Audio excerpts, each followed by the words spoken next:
जय गुरुदेव, जय जय गुरुदेव।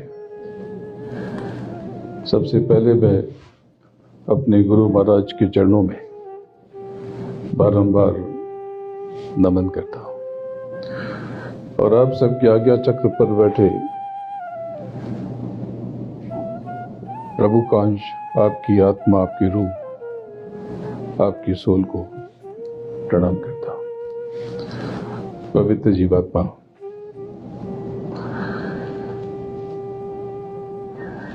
आपके ह्यूस्टन के लिए न तो मैं नया हूं और न ही आपके लिए आध्यात्म नया है, लेकिन आज मैं आपको बहुत भारी भरकम बात न बता करके बहुत जरा सा, बहुत छोटे में बहुत कुछ सिखाना और बताना चाहता हूं।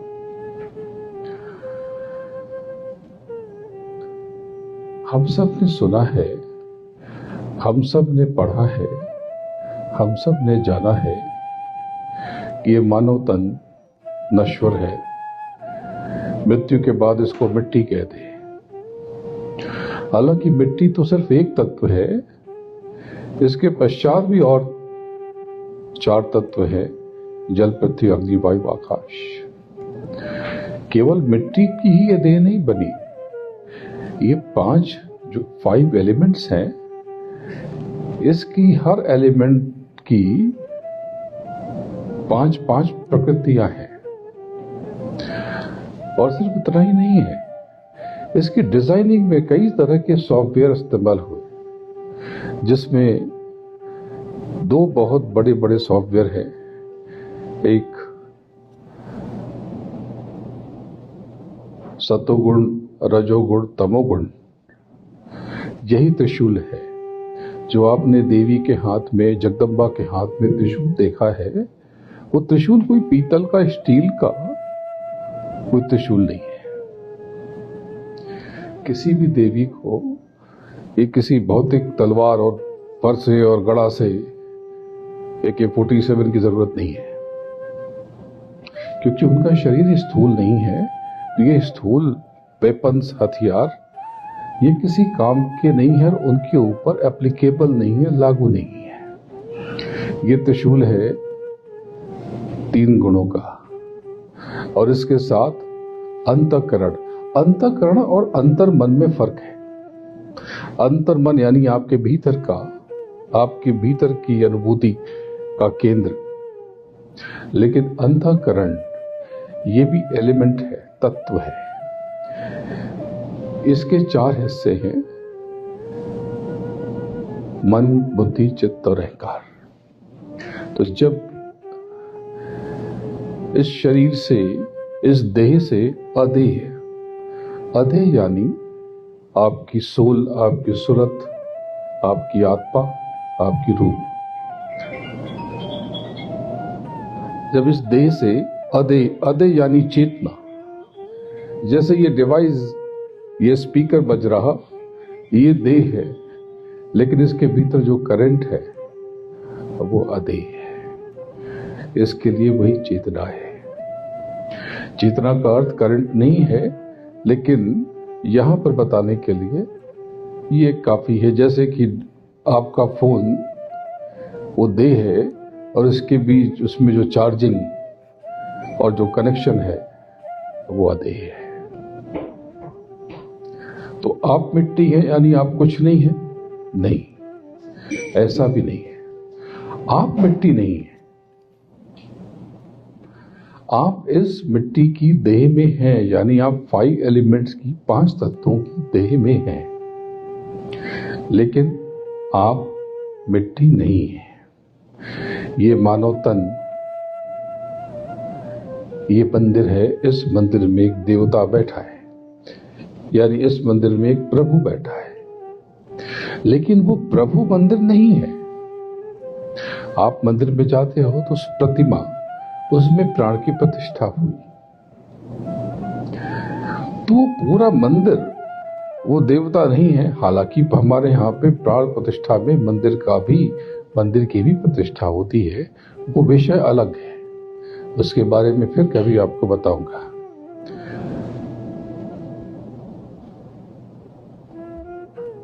तो आपकी आत्मा का तत्व क्या है? आपकी आत्मा का तत्व ब्रह्मनाद है। इसी को नाम कहते हैं। सिखिज्म ने नाम को बहुत अच्छे से परिभाषित किया है। वहां पर नाम का बहुत महत्व है। हमारे यहां भी हिंदुइज्म में भी नाम का बहुत महत्व है, नाद का बहुत महत्व है। इसी को शब्द कहते हैं। कलयुग केवल नाम आधारा, सुमिर सुमिर नर उतर ही पारा। यानी उस नाम को आपने पकड़ लिया तो बहुत सारी बातें और चीजें हल हो जाती हैं। आज मैं आपको एम्पावर करना चाहता हूं। आज यहां पर सत्संग के उपरांत, सत्संग के बाद थोड़ा आप लोग प्रसाद ग्रहण करेंगे। बड़े प्रेम और भाव से सुबह से इन्होंने तैयारी की। तो उसके पश्चात जिसको जिसको भी रुचि है वो नाम का दान यहां पर दिया जाएगा। अब ये नाम का दान क्या है ये आपको बाद में बताऊंगा, पहले इन बातों को हम समझ लें। तो मानव तन में यहां पर चेतना बैठी हुई, ये शरीर के 7 चक्रों में से छठा चक्र है। इसको आज्ञा चक्र कहते हैं। आज्ञा यानी कमांड, यानी वो चक्र जो एक्टिवेट हो जाए तो आप जो कहें वो सब हो जाए। आप सब इस संसार में तनाव में हैं, दुख में हैं, कष्ट में हैं। यहां बैठे जितने भी लोग हैं सबको कोई ना कोई किसी न किसी प्रकार का कष्ट है। तो ये कष्ट कहां से आया? आप कहेंगे जो भगवान ने लिखा। मैं पूरे संसार में घूम घूम कर इस बात का डंका बजाता हूं कि भगवान ने नहीं लिखा भाई। अगर भगवान लिखता तो क्या भगवान पक्षपाती है? किसी को राजा बनाता, किसी को रंक। ये वही बात हो गई कि तुम्हारा बैंक कितना अच्छा है, उसमें कितने पैसे होते हैं, उसमें कितने जमा है, कितने डॉलर जमा है। हमारा बैंक देखो कितना बेकार है, उसमें कुछ होते ही नहीं। क्या ये बात सही है? नहीं। बैंक रिस्पॉन्सिबल नहीं है आपके अकाउंट के लिए। आपके अकाउंट में क्या है ये आप ही जिम्मेदार हैं। आपने जो जमा किया बैंक ने केवल उस पर इंटरेस्ट लगाया। आपने जो विड्रॉ किया, ओवरड्राफ्ट किया, उस पर बैंक ने आपसे इंटरेस्ट चार्ज किया है। और यही पाप और पुण्य है। तो आप कहेंगे हमने तो सबका अच्छा ही किया है आज तक, फिर ये कष्ट क्यों, ये पीड़ा क्यों? आपने शायद केवल कायिक कर्मों के बारे में कहा है। यानी जो आपने हाथ से मदद की, किसी की सेवा की, आपने किसी पर धन खर्च किया, आपने दान दिया, आपने शायद इसी को कर्म समझा। नहीं, कर्म इसके अलावा भी है। जो आप नित्य बोलते हो, चीख पुकार बचाते हुए दूसरे को बद्दुआ देते हो, ये भी कर्म है। और जो आप उल्टे विचार करते हो, कहीं ऐसा तो नहीं कि मैं फंस जाऊंगा, ऐसा तो नहीं कि मेरे पर कलंक लग जाएगा, ऐसा तो नहीं कि मैं फेल हो जाऊंगा, ये भी कर्म है। मैं नाम लेके नहीं कहता, यहां पर ऐसे कई लोग बैठे हैं जिन्होंने अनजाने में कर्म किए, उनको पता है।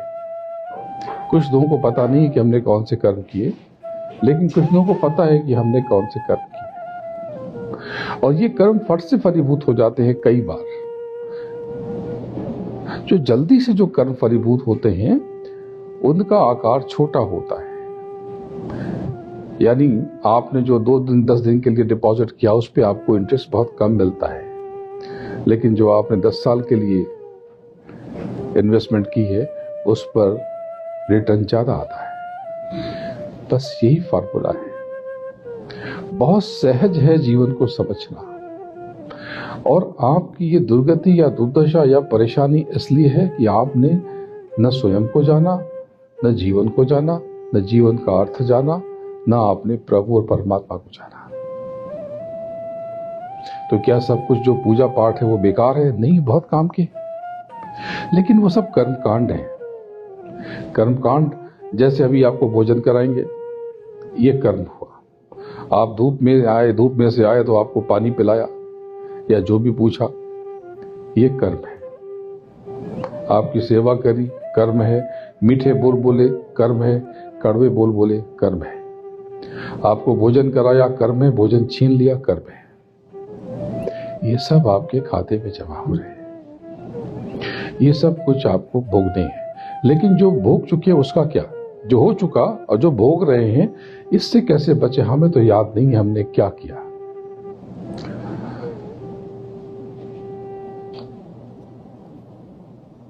अब क्या करें? तो इसके लिए मैंने आपको अष्टांग योग के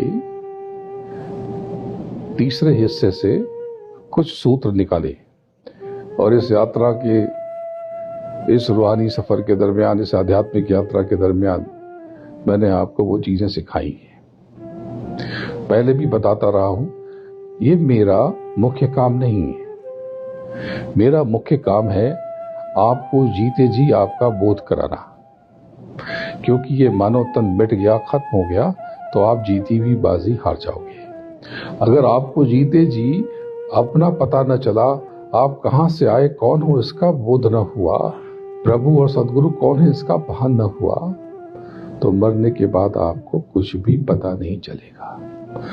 मरने के बाद तो आपको मालूम ही नहीं पड़ेगा। हालांकि पीड़ा बहुत होगी। वो कैसे, उसके बारे में अगर अवसर मिला आज तो बताऊंगा।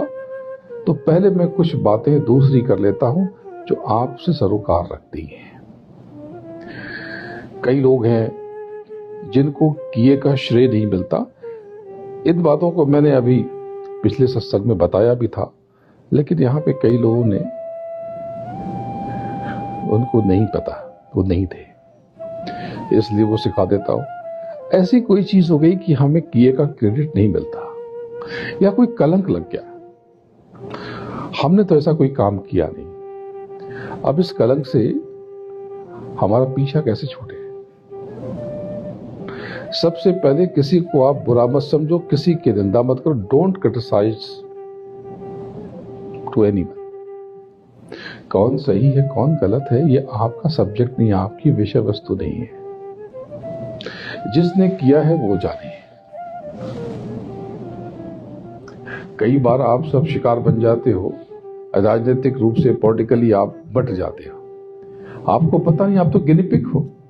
आपके ऊपर टेस्ट किए जाते हैं, और जो लोग टेस्ट करते हैं, जिनके लिए आप लड़ने मरने पे उतारू हो जाते हो, वो साथ में बैठ करके पार्टी करते हैं। रात को एक साथ वो जश्न मनाते हैं और बिजनेस करते हैं, और आप यहाँ बैठ करके अपना दिमाग खराब करते हो। आप उनको क्रिटिसाइज करते हो गुस्से में, और तैश में आके जो उनका समर्थक है या उनकी विचारधारा का समर्थक है, वो उसको क्रिटिसाइज करता है, फिर आप आपस में गुत्थम गुत्थ हो जाते हो। इससे बचो, क्योंकि किसी की भी निंदा, आप तथ्य जानते हो तब तो ठीक है। जैसे मैं बहुत सारी बातें जानता हूं, मैं अगर कभी कुछ कहता हूं बेचैन होकर के, तो मैं तो तथ्य जानता, लेकिन आपको तथ्य तो पता नहीं है। तथ्य यानी फैक्ट, तो आप इसमें फंस जाओ। तो पहली शर्त है, डोंट क्रिटिसाइज एनीवन। अष्टांग योग की बात की, तो ये अष्टांग योग क्या है? योग एक प्लेटफॉर्म है जिसके 8 हिस्से हैं। यम, नियम, आसन, प्राणायाम, प्रत्याहार, धारणा, ध्यान यानी ध्यान, भजन और समाधि। यम यानी संयम से रहना, नियम यानी डिसिप्लिन रहना, आसन बॉडी लैंग्वेज, पोस्चर, कैसे उठना बैठना, बॉडी को कैसे स्ट्रेच करना, और इसी में कई अलौकिक और दिव्य चीजें छुपी हैं। तो इसमें योगियों ने कई हस्त मुद्राएं बताई। ये मेरा विषय नहीं है, मेरा मार्ग तो शब्द योग का है। मैं तो आपको खजाना देना चाहता हूं, लेकिन जब आप छटपटाते हो, परेशान हो जाते हो, तो उसका हल भी मुझे ही निकालना है। मैं हमेशा आपके साथ खड़ा हूं, हर दुख में, हर कष्ट में, हर पीड़ा। शायद मैं सुख में खड़ा ना रहूं, क्योंकि सुख का जश्न आप मनाओ। मैं तो कोने में तटस्थ हूं, अपने में खोया हुआ हूं, अपना काम कर रहा हूं, अपने भीतर आपकी संभाल और देखभाल कर रहा हूं। लेकिन जब भी कष्ट आपको कभी होगा तो आपके दुख में आप ये याद रख लो कि मैं आपके साथ हूं। जब कोई आपका साथ न दे, आपको अपना हाथ न दे, रोने के लिए अपना कंधा न दे, कोई आपकी मदद न करे, तो मैं आपको वचन देता हूं कि मैं आपकी सहायता करूंगा। तो आप ये समझ लें कि जिसको क्रेडिट ना मिलता हो, इंसल्ट होती हो, बार बार अपमान होता हो, यहाँ कई लोग बैठे, कोई कलंक लग गया हो, न भूलता हो, न मिटता हो, तो क्या करें? इसके लिए मैंने आपको एक शंख मुद्रा बताई थी। शंख मुद्रा में इसको ऐसे कर लेना है,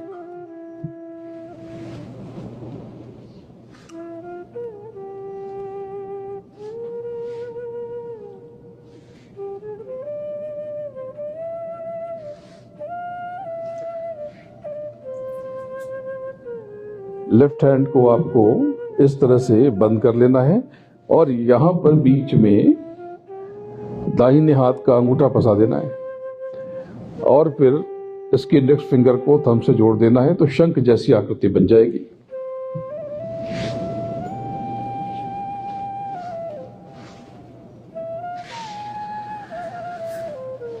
मैंने इस मुद्रा के करने वालों को बड़े बड़े कलंक को धोते हुए देखा है,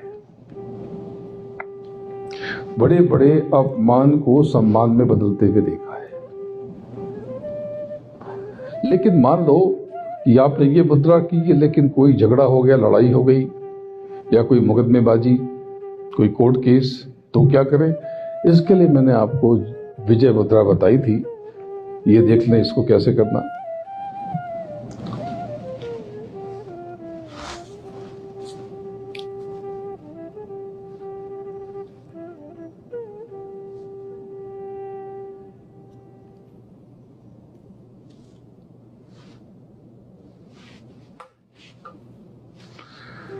ये बहुत सहज है, बहुत उसमें श्रम नहीं लगता। आप 2-4 बार अभ्यास करेंगे तो आप आराम से बैठ करके, किसी को पता भी नहीं चलेगा कि आप क्या कर रहे हैं। आप तो ऐसे बैठते ही हैं, ऐसे बैठते हैं, ऐसे बैठते हैं, ऐसे बैठते हैं। वैसे बैठेंगे तो किसी के ध्यान में भी नहीं जाएगा, पता भी नहीं चलेगा। अब आपकी, अगर आप सही हो तो कभी हार नहीं होगी। अगर नियमित रूप से आप इस मुद्रा को करते हैं तो आपकी कभी हार नहीं होगी। लेकिन फिर भी मन तो घबराता है, बेचैन होता है, एंजाइटी होती है कि क्या होगा, फ्यूचर में क्या होगा, कल का क्या होगा, इस मैटर का क्या होगा, उस मैटर का क्या होगा, बच्चों का क्या होगा, मेरे करियर का क्या होगा। मन तो घबराता है। इस बेचैनी को कैसे दूर करें? हम बहुत कोशिश करते हैं लेकिन दूर नहीं होती। तो 2 मुद्राएं इसके लिए ध्यान करें, मैंने बताई है। एक मुद्रा नहीं बताता हूं। ये अंगूठे को कनिष्ठा उंगली की रूट पे यहां पर रखिए। अब ये ऐसे मुट्ठी बंद कर ले। 10 मिनट में आपका दिमाग ठंडा होने लगेगा। विद इन 10 मिनट्स आपकी जो रेस्टलेसनेस, एंजाइटी, बेचैनी, छटपटाहट, घबराहट, ये 10 मिनट में खत्म हो जाएगी। लेकिन ये सब मैं आपको इसलिए सिखा रहा हूं कि आप जीते जी अपना बोध करें। ये तो मैं दुनिया की चीजें आपको बांट रहा हूं, इस दुनिया के झमेले से निकाल रहा हूं। ये मेरा मार्ग नहीं है, लेकिन मैं अभी आपको और भी चीजें बताऊंगा। लेकिन शर्त यह है कि आपको बदले में मुझे कुछ देना पड़ेगा, क्योंकि ये संसार कर्मों के विधान में बंधा है। तो मुझे कुछ दक्षिणा देनी पड़ेगी, कुछ सेवा। वो नहीं जो आपने समझी कि ठीक है चेक ये अपने पास रखिए। आप जो भी देते हैं मैं अच्छे काम में लगा देता, आपका ही खाता खुलता है।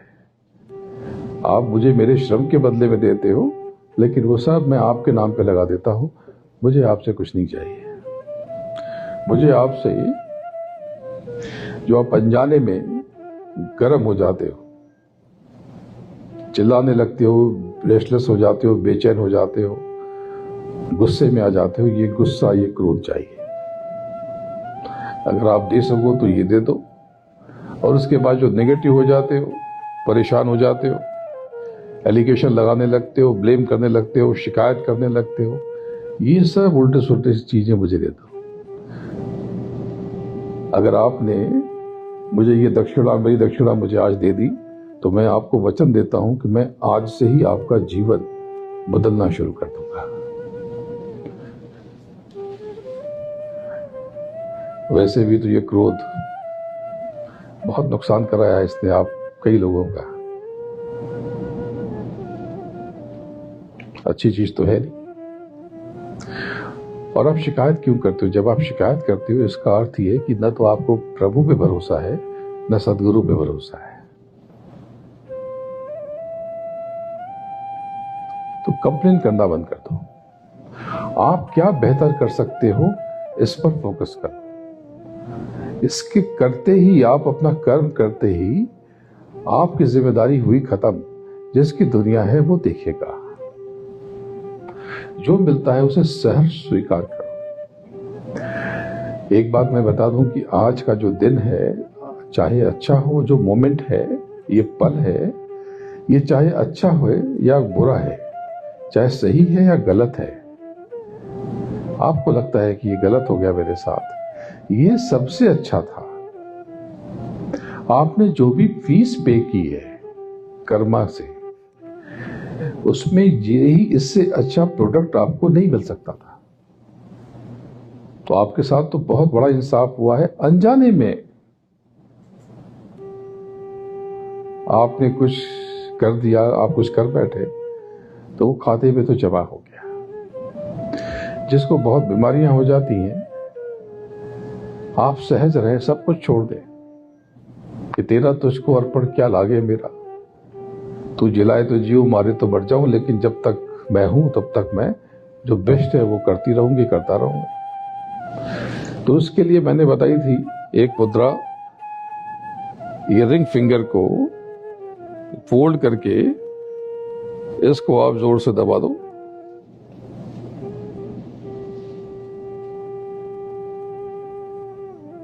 ये हेल्थ के लिए, ये हीलिंग के लिए, हेल्थ के लिए नहीं, हीलिंग के लिए। तो आपका जो भी ट्रीटमेंट चल रहा, जो भी इलाज चल रहा, उस पर जल्दी असर होगा, उसमें जल्दी फायदा होगा। तो अभी एंजाइटी के लिए हमने ये किया। इसके अलावा भी एंजाइटी के लिए एक और चीज है। एक मैंने आपको महालक्ष्मी मुद्रा सिखाई थी, उसमें मिडिल फिंगर हमने ऊपर रखा था। अब इस मुद्रा में सब कुछ वैसे का वैसा ही है, लेकिन उसमें इंडेक्स फिंगर हम जोड़ते हैं, बाकी सब फोल्ड कर लेते हैं। कैसे?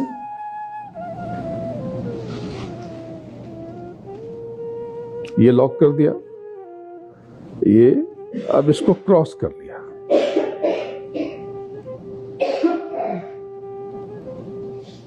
जब कभी आपको एंजाइटी हो जाए, बेचैनी हो जाए, ये आपने ये किया, इसके साथ में थोड़ी देर आप ऐसे बैठ जाइए। आपको जो सूट करता हो,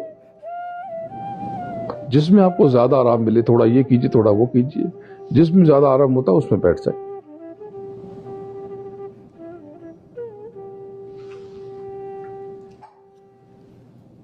इतनी जल्दी फायदा होगा।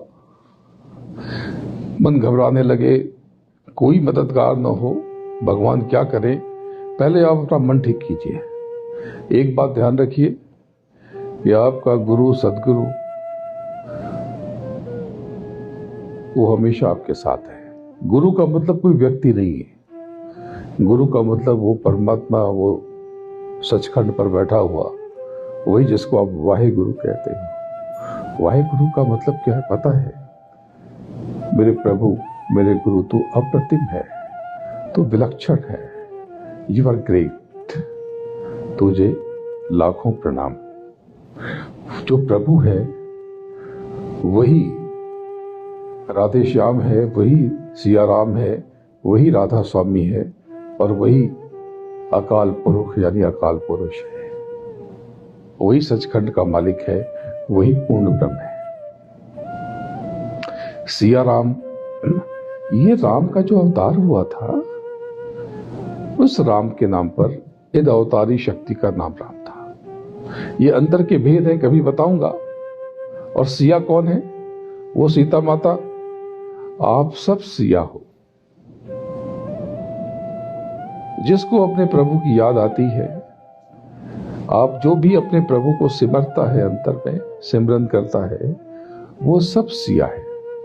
सिया यानी वो सोल जो अपने प्रभु की तरफ बढ़ना चाहती है, जो उनको याद करती है, उनको मिस करती है।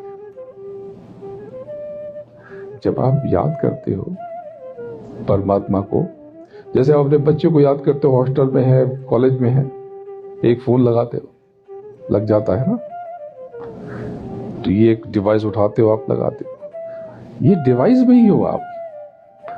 आप जैसे ही उसे याद करते हो, उस प्रभु को, कनेक्ट हो जाती है डिवाइस। जैसे आपने देखा होगा कि टेलीपैथी आप वर्ड यूज करते हो, आप किसी को याद करते हो, उसका फोन आ जाता है, वो भी उसी पर याद करता है। जो रिश्ते बिगड़ते हैं, क्यों बिगड़ते हैं? क्योंकि जब आप गालियां देते हो मन में कि वो बहुत बदमाश है, वो बहुत बुरा इंसान है, वो तुरंत उस काली बॉल उसके पास चली गई। अब उसको भी नहीं पता, वो आपको लेकर के उल्टा सोचने लगा, ऐसा तो बुरा ना उसने किया ना आपने किया। तो इसको रोको। जिससे आपके रिश्ते बिगड़ गए हैं, उसके बारे में शुभ चिंतन शुरू कर दो कि आदमी तो अच्छा है, थोड़ी भूल चूक हुई, मेरी भी गलती होगी, वो इंसान अच्छा है। बड़े से बड़ा, बुरे से बुरा जिसने आपका सत्यानाश कर दिया, वो व्यक्ति भी आपके पक्ष में हो सकता है, आपके चिंतन से। आप जैसा सोचोगे, आपका जीवन वैसा हो जाएगा। तो पहली चीज, आज जो नामदान मिलेगा, नामदान मिलते ही क्या होगा कि एक अम्ब्रेला खुल जाता है, एक शील्ड, एक कवच। और वैसे भी कवच तो आपके ऊपर है ही। आप सब आध्यात्मिक हो, धार्मिक हो, नहीं तो आज वीकेंड में यहां क्यों बैठते? कोई दूसरे पेंटिंग काम करते, रेस्ट कर लेते, घर को वैक्यूम कर लेते, साफ सफाई कर लेते।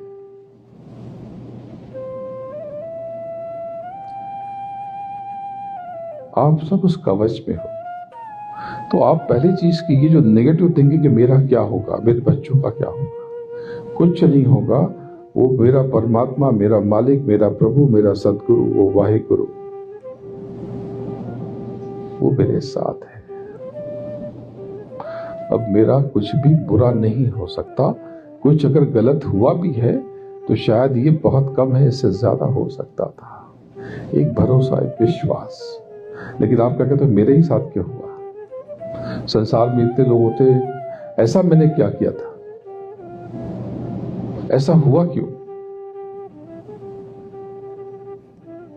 ये सही सोच नहीं है। जो हुआ वो सब बेहतर के लिए था। जब आप सहज रहोगे, सरल होकर के विचार करोगे, तो सब कुछ अपने आप बदलता चला जाएगा। तो वैसे तो आप सब यहाँ पर हो, हिंदुस्तान में जो लोग हमसे बहुत बेहतर हो, लेकिन यहाँ पर भी आपको आपकी अपनी परेशानियां हैं, आपको भी क्रंच आता है। तो मैंने 2 हफ्ते पहले के सत्संग में, जो हिंदू वर्शिप सोसाइटी में हुआ था, वहां पर आपको मैंने बताया था, एक बहुत कमाल की मुद्रा है। मैं आप सबसे बहुत ये फंड रेजिंग क्यों नहीं करता, ये जरूरत नहीं है, क्योंकि ऐसे खर्च वाले मैं काम ही नहीं करता, सेवा वेवा के काम कर लेता हूं, और जब जरूरत होती है तो अपने आप हो जाता है, अपने आप हो जाता है। क्योंकि वो जो गुरु है, वो सदगुरु है, वो परमात्मा है, वही तो दाता है। तो ये दे के गुरु कौन होते हैं? ये बिल्कुल ये स्विच की तरह, इसमें जो करंट आ रहा वो पावर हाउस से आ रहा। ये जो व्हाइट प्लेट है, इसमें कुछ भी नहीं है। इस व्हाइट, ये ब्राउन भी हो सकती है, गोल्डन भी हो सकती है, सिल्वर भी हो सकती है, कलरफुल भी हो सकती है,